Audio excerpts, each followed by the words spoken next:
সকালে 7 বার আর সন্ধ্যায় 7 বার যদি কেউ এই দোয়াটি পড়তে পারে, আল্লাহ তাআলা তার দুনিয়া এবং আখিরাতের দায়িত্ব নিজে গ্রহণ করে নেবেন। সুবহানাল্লাহি ওয়া বিহামদি। আমার রাসূলুল্লাহ সাল্লাল্লাহু আলাইহি ওয়াসাল্লাম কখনো এই দোয়া ছেড়ে দিতেন না। এটি কোনো আলেম দ্বীনরা ছেড়ে দেন না।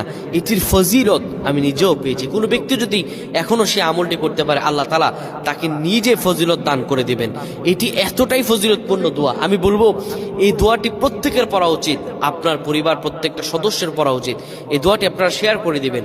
আপনার যারা পরিবার পরিজন আছে প্রত্যেকের কাছে এই দোয়াটি আপনারা পৌঁছায় দিবেন। ইনশাআল্লাহুল আজিজ, আল্লাহ তাআলা অবশ্যই তাদেরকে রহম দান করবেন।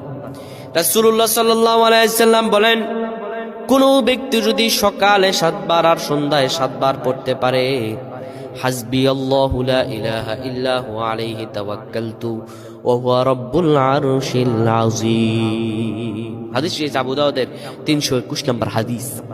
রাসূলুল্লাহ সাল্লাল্লাহু আলাইহি ওয়াসাল্লাম বলেন, কোন ব্যক্তি যদি সকালে 7 বার আর সন্ধ্যায় 7 বার পড়তে পারে, আমার আল্লাহ তার দুনিয়া এবং আখিরাতের পেরেশানি দূর করে দিবেন। আল্লাহ তাকে এত পরিমাণে রিজিক দান করবেন ওই ব্যক্তি কল্পনা করতে পারবে না। সুবহানাল্লাহ।